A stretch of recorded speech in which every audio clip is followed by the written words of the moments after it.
বাংলাদেশের নিষিদ্ধ সংগঠন ছাত্রলীগের এক নেতা, নাম তার সাদ্দাম হোসেন, তার স্ত্রী তার নিজের সন্তানকে নিজ হাতে খুন করে নিজেও আত্মহত্যা করেছেন।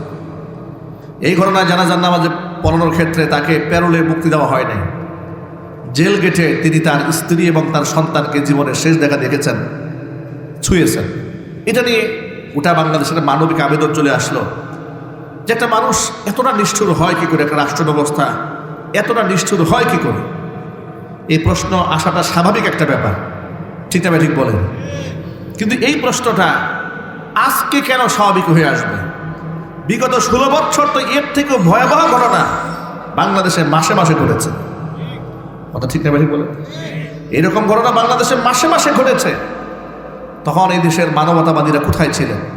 সেদিন যদি এটাকে বন্ধ করা হতো, আজকে সাদ্দামের জীবনের এই চিত্র দেখতে হতো না, ঠিক না ঠিক বলেন? এই যে জেল গেট থেকে মানুষকে আটকায় দেওয়া, এই রসুম রেওয়াজ কি আজকে শুরু হয়েছে না বিগত বছরগুলোতে শুরু হয়েছে? বিগত 16 বছরে সেখানে মানুষ কি করা হয়েছে? জামিন পেয়েছে, মানুষ গেটে চলে গেছে, ডিবি পুলিশ দাঁড়ায় আছে। আর একটা মিথ্যা মামলাটা আমরা দিয়ে জেল গেট থেকে আত্মীয় স্বজনের হাত থেকে কেড়ে নিয়ে তাকে আমার জেলে ঢুকিয়ে দেওয়া হয়েছে। এই আচরণগুলোই তো এই দেশে হয়েছে, কথা বলতে পারবে ঠিক না ঠিক বলে? বিশ্বাস করেন, আল্লাহর কসম করে বলি, এদেশের বহুত হক্কারে আলেম ওলামাদেরকে অসুস্থ বাপ মার সাথে বছরের পর বছর একদিন কথাও বলতে দেওয়া হয় নাই, কথাও বলতে দেওয়া হয় নাই। গতকালকে মুফতি হারুন ইজহার হাফিজাহুল্লাহ একটা পোস্ট করে লিখেছেন যে চোখের সামনে দেখলাম জেলা সাহেব একজন আলেমকে খুব মারতেছে, একটা আলেম তাকে লাঠি দিয়ে পিটাচ্ছে প্রকাশ্য দিবালোকে জেলখানার ভেতরে। অপরাধটা কি কয়? ফেল ফেল করে তাকিয়ে থাকলাম, কথা বলো কিছু নাই। অপরাধটা কি? আলেম সাহেব নাকি বহুদিন পরে একটু সুযোগ পেয়ে জেলখানা থেকে মোবাইলে অসুস্থ বাবার সাথে একটু কথা বলেছে। এই কথা বলার অপরাধে আলেমকে প্রকাশ্য দিবালোকে ব্যাট দিয়ে পিটানো হয়েছে। এ হচ্ছে বাংলাদেশের আইন শৃঙ্খলার অবস্থা। এই পার্শ্ববিকতা তো নতুন নয়। মুফতি সাখাওয়াত হোসেন রাজি হাফিজাহুল্লাহ বাংলাদেশের বড় আলেম, সবাই তাকে চিনে, আলেমরা ভালো করে চিনেন। বাবা ইন্তেকাল করেছেন, প্যারোলে আবেদন করেছেন, মুক্তিও দেওয়া হয়েছে, লোহার ডান্ডা বেরি পায়ের মধ্যে পরে দেওয়া হয়েছে। ডান্ডা বেরি পরে হাঁটতে পারেন নাই, কষ্ট করে 2 কদম হেঁটেছেন, পা চিরে চামড়া ছিঁড়ে ফিনকি দিয়ে রক্ত বের হয়ে গেছে, ডান্ডা বেরি খুলে দেয় নাই। এই যে আচরণ আলেম ওলামাদের সাথে, পুলিশের এই ধরনের আচরণ তো নতুন না। গতকাল দেখলাম সাদ্দামের এই দুঃখে ভারাক্রান্ত হয়ে অনেকেই কান্না করছেন। প্রিয় ভাইরা, এটা তো স্বাভাবিক একটা ব্যাপার, মানবিক ব্যাপার। যে কারো কষ্ট লাগতে পারে, মানবতার ঊর্ধ্বে তো আসলে কেউ না। এবং অমানবিক কাজ হলে, পাশবিক কাজ হলে সবার দিলে কষ্ট লাগে। আমি আমার সকল ভাইদেরকে বলি, এই জন্য আমার বক্তব্য রেকর্ড হচ্ছে, দুনিয়াব্যাপী বক্তব্যগুলো ছড়ায় পড়বে। আমরা ওই যে আমাদের শহীদ উসমান হাদির সে কথাটা আমার মনে পড়ে, তিনি বলেছেন, আমি আমার শত্রুর প্রতিও ইনসাফ চাই। সুবহানাল্লাহ, যদি বলেন সুবহানাল্লাহ। আমরা শত্রুর সাথে ইনসাফ চাই না। আওয়ামী লীগের সবাই কিন্তু এই খুন খারাপের সাথে জড়িত ছিল না, ঠিক না ঠিক বলেন? আওয়ামী লীগের মধ্যে বহুত লোকেরা নামাজ পড়তো, অনেক লোকেরা এখন এই কথা বলে হুজুর আওয়ামী লীগের পক্ষে কথা বলে। আপনি যদি আজকে জালেমের ভাষায় কথা বলেন, একদিন আপনার বিরুদ্ধে লোকেরা জালেমের ভাষায় কথা বলবে, ঠিক না ঠিক বলেন? 16 বছর এই কাজটা হয়েছে, জুলমের ভাষায় মানুষের সাথে কথা বলা হয়েছে, পাপের প্রায়শ্চিত্ত তারা ভোগ করছে। আপনি যদি এই কাজটা করেন, আপনার পাপের প্রায়শ্চিত্ত আপনার ভোগ করতে হবে। এই জন্য আমরা দুনিয়ার মধ্যে জুলুম চাই না, আমরা ইনসাফ চাই। যারা মানুষকে খুন করেছে, গুম করেছে, অপরাধী যারা, তাদের কঠিন বিচার বাংলার জমিন আমরা দেখতে চাই, ঠিক না? বলে বিচার যদি না হয়, তাহলে ভাই জুলুম বন্ধ হবে না, শোষণ বন্ধ হবে না, নির্যাতন বন্ধ হবে না। শহীদ উসমান হাদি একটা কথা বলেছিলেন, কথাটা আজও দিলে লাগে আর মনে ব্যথা লাগে। এই কথা মনে করে তিনি বলেছিলেন, আমাকে যদি হত্যাও করা হয়, অন্তত পক্ষে আপনার বিচারটা করেন। বলে নাই ভাই? কিন্তু বিচারটা কি করা হয়েছে বাংলাদেশে? মনে হয় বিচারটা হবেই বাংলাদেশে। আমার তো মনে হয় আমরা এই ব্যাপারে হতাশ। বিচার চাইতে চাইতে একটা জাতি হতাশ হয়ে যায়, বিচার হয় না। এই জন্য আমরা একটা রাষ্ট্রের আমূল পরিবর্তন চাই, বিচার ব্যবস্থার আমরা নতুন করে সংশোধন চাই, আইনের ধারার পরিবর্তন চাই। এক কথায় আমরা কোরআন সুন্নাহর নীতিমালা অনুযায়ী রাষ্ট্র পরিচালনা দেখতে চাই, ঠিক না? বলেন, আল্লাহ পাক যেভাবে চলতে বলেছেন আমরা সেভাবে চলতে চাই। তাহলে দেখবেন সমাজের সাম্য প্রতিষ্ঠা হবে, ভ্রাতৃত্ব প্রতিষ্ঠা হবে, ইনসাফ প্রতিষ্ঠিত হবে। আপনি আমাকে প্রশ্ন করতে পারেন, হুজুর ইসলাম যদি প্রতিষ্ঠিত হয় তাহলে বিচার ব্যবস্থা কি হতে পারে? দুই একটা নমুনা আপনাদেরকে শোনাচ্ছি। নবী করিম সাল্লাল্লাহু আলাইহি ওয়াসাল্লামের কাছে বিচার দেওয়া হলো, ইয়া রাসূলুল্লাহ অমুক মহিলা চুরি করেছে। আল্লাহ নবীর সামনে সমস্ত দলিল প্রমাণ দেওয়া হলো। সাক্ষী প্রমাণ পাওয়ার পরে নবীজি কোরআনের আইন দিয়ে তার বিচার রায় দিয়ে দিলেন। কোরআনের রায়টা কি? والسارق والسارقة فاقطعوا أيديهما جزاء بما كسبا نكالا من الله। মুসলিম স্টেটে, মুসলমানদের দেশে বিচারকদেরকে আল্লাহ পাক শিখাই দিলেন, এই আইন সমাজের মধ্যে চালু করবেন। চোর নারী হোক কিংবা পুরুষ হোক, যদি চুরি করার পরে প্রমাণ সাপেক্ষ ধরা পড়ে যায় অবশ্যই তাদের হাত কেটে দিবা। দুনিয়ার শাস্তি, কিসের শাস্তি জোরে বলেন তো ভাই? এটা দুনিয়ার রাষ্ট্রীয় সাজা হচ্ছে চোর হাত কেটে দিবে। ফাকতাউ আইদিয়াহুমা জাযাআন বিমা কাসাবা নাকালা মিনাল্লাহ, এটা আল্লাহর পক্ষ থেকে তার দুনিয়ার শাস্তি। আল্লাহর নবী আয়াত দিয়ে রায় দিয়ে দিলেন, যেহেতু মহিলার পক্ষে, মহিলা যে পাপ করেছে, অন্যায় করেছে, চুরি করেছে, তার সপক্ষে অবশ্যই দলিল ছিল না, সে চুরি করে নাই। চুরি করেছে দলিল পাওয়া গেল, তখন নবী করিম সাল্লাল্লাহু আলাইহি ওয়াসাল্লাম হাত কাটার বিধান দিলেন। সাহাবায়ে কেরামের মধ্যে মিশ্র প্রতিক্রিয়া দেখা দিল। কেন? দুইটা কারণে। একটা কারণ ছিল সে ছিল মহিলা মানুষ, দুই নাম্বার আরেকটা কারণ হচ্ছে সে ছিল সম্ভ্রান্ত বংশের মহিলা। তৎকালীন যুগে নিয়ম ছিল, একদম যুগ যুগ ধরে এই নিয়মটা চলে এসেছে, এখনো বাংলাদেশে আছে জাহিলি যুগের কথা। প্রভাবশালী কেউ যদি কোনো অন্যায় করে তখন তার বিচার হয় না, কিন্তু গরিব যদি কেউ অন্যায় করে তার কঠিন সাজা হয়। ঠিক কিনা যদি বলেন? দেখবেন এলাকার মধ্যে শেষরা চোর আছে, মসজিদে গিয়ে জুতা স্যান্ডেল চুরি করে। মানুষ কি সচেতন, এই চোরকে ধরতে পারলে, মোবাইল চোরকে ধরতে পারলে পিটাইতে পিটাইতে অবস্থা খারাপ করে ফেলে। কোনো কোনো জায়গায় মানুষকে পিটাতে পিটাতে মেরেও ফেলে। ঠিক না? ঠিক। এই অমানবিকতা, পাশবিকতা এই সমাজে আছে না ভাই? আছে। ইসলাম বলে না। হযরত আলী কাররামাল্লাহু ওয়াজহা কি বলেছেন জানেন? হযরত আলী বলেছেন, মুসলমানদের দেশে যদি কেউ চুরি করে, খাবার খাদ্যদ্রব্য যদি চুরি করে, টাকা পয়সা চুরি করে, আগে খোঁজ খবর নেবে, ইনভেস্টিগেশন করবে কেন সে চুরি করেছে। যদি পেটের ক্ষুধা নিবারণের জন্য সে চুরি করে থাকে, তাহলে হযরত আলী কাররামাল্লাহু ওয়াজহা বলেছেন, চোরের হাত না কেটে রাষ্ট্রপ্রধানের হাত কেটে দেওয়া উচিত। আল্লাহু আকবার। চোরের হাত কাটা হবে না, রাষ্ট্রপ্রধানের হাত কেটে দেওয়া হবে। কারণ সে এই ব্যক্তির তার যে মৌলিক চাহিদা, খাদ্য দ্রব্য, বাসস্থান, শিক্ষা, এটা সে মানুষের জন্য নিশ্চয়তা দিতে পারে নাই, এই জন্য তো সে চুরি করেছে, নিরুপায় হয়ে চুরি করেছে। একবার মানুষ যদি এমন হয়, যেমন একটা জায়গায় গেছেন, জঙ্গলে গেছেন, মৃত প্রাণীর গোশত খাওয়া হারাম।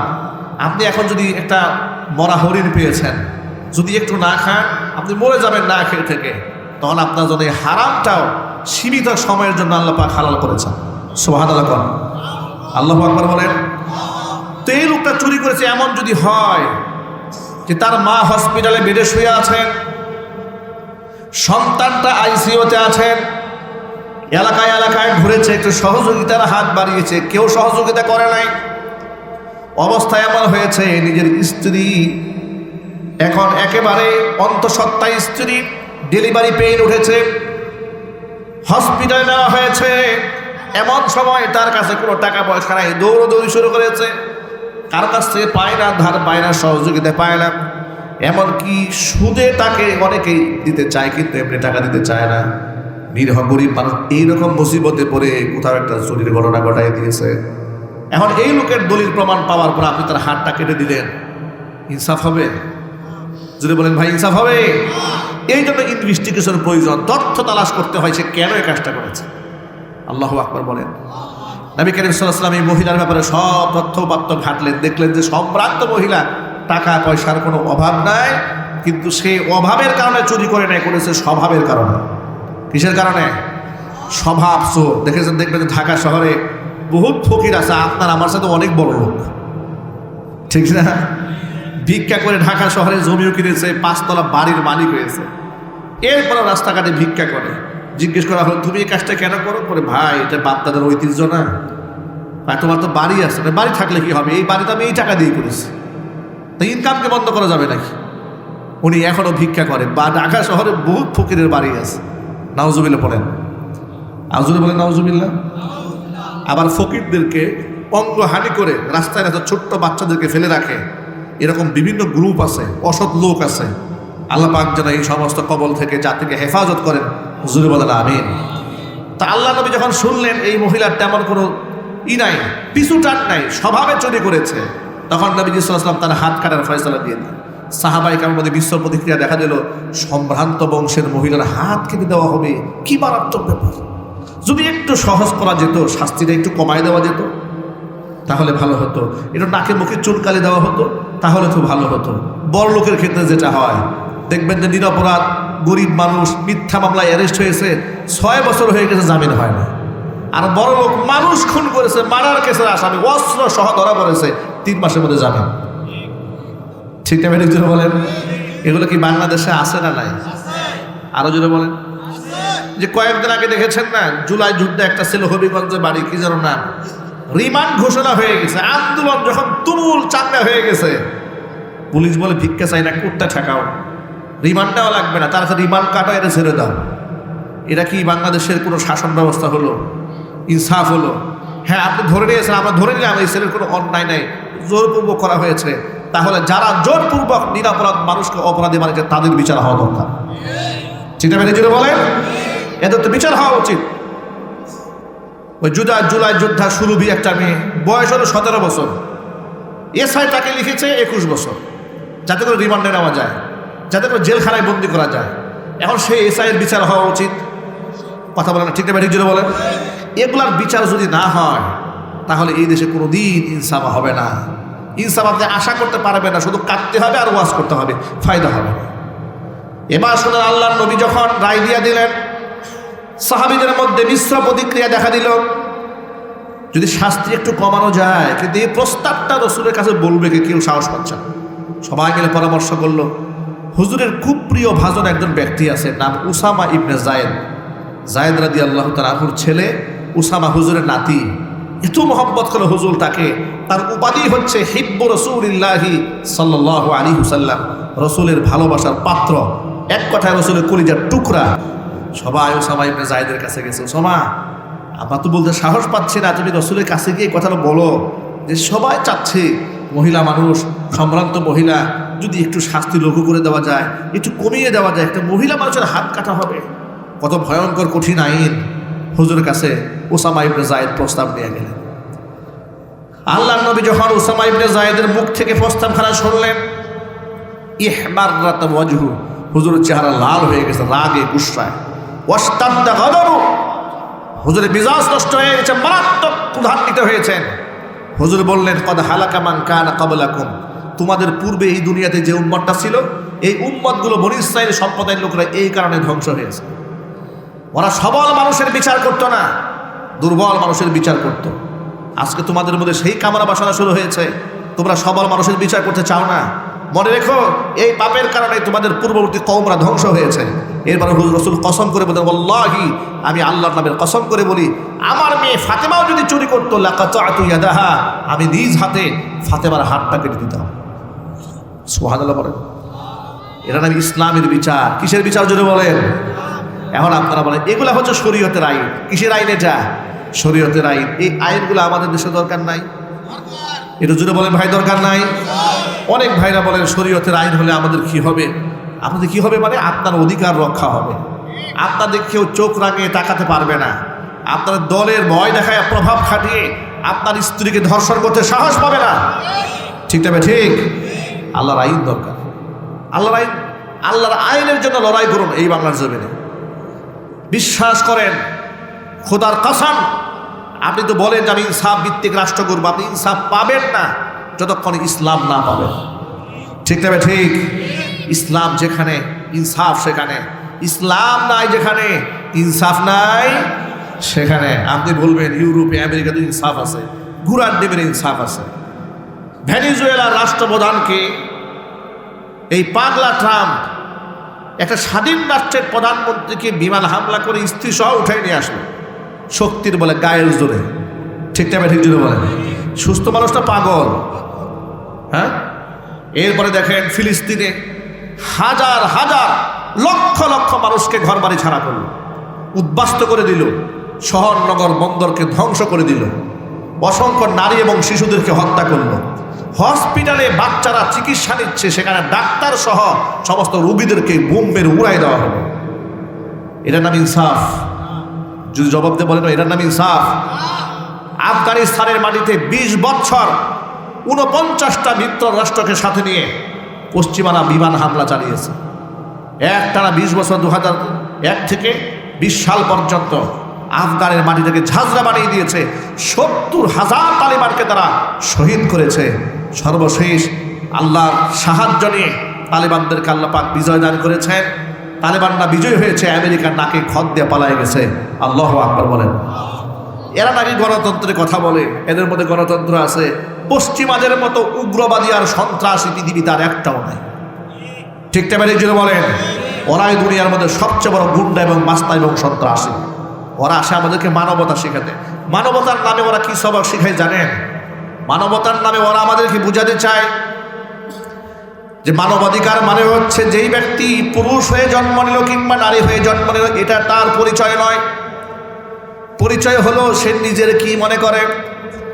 পুরুষ যদি নিজেকে নারী মনে করে তাহলে তারে পুরুষ নারী মনে করতে হবে। আবার কোনো নারী যদি নিজেকে পুরুষ মনে করে তাহলে তারে পুরুষ মনে করতে হবে।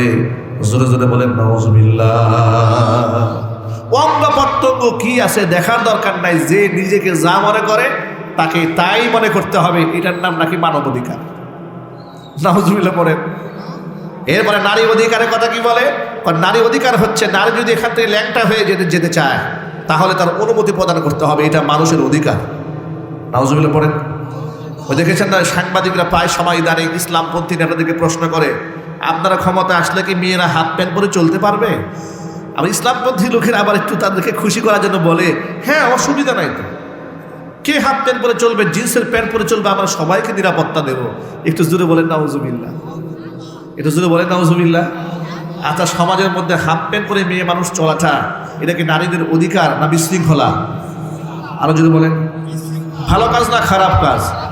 তাহলে ইমানদার ব্যক্তিরা তো ক্ষমতায় আসলে তারা ভালো কাজে আদেশ দেবে, অসৎ কাজ থেকে মানুষদেরকে নিষেধ করবে। হাফ প্যান্ট পরে চললেও যদি আপনি নিষেধ না করেন, আপনি তো আল্লাহর আইন অবাধ্য করলেন। ঠিক না? ঠিক।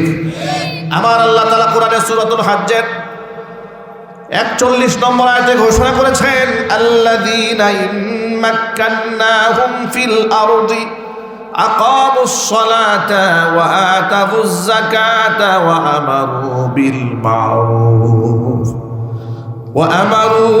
মা'রুফ ওয়া নাহাউ আনিল মুনকার ওয়ালিল্লাহি আকিবাতুল উমুর।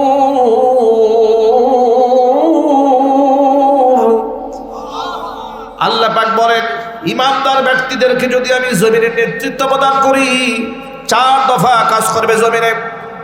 1 নাম্বার কাজ করবে আকামুস সালাহ, ক্ষমতার মস্তদে বসে তারা সমাজের মধ্যে নামাজ কায়েম করবে রাষ্ট্রীয়ভাবে। জোরে করে আল্লাহু আকবার। আমি আপনাদেরকে জিজ্ঞেস করতে চাই, সমাজের মধ্যে যদি রাষ্ট্রীয়ভাবে দেশের মধ্যে যদি নামাজ কায়েম হোক, এটা আপনারা চান? মন থেকে চান?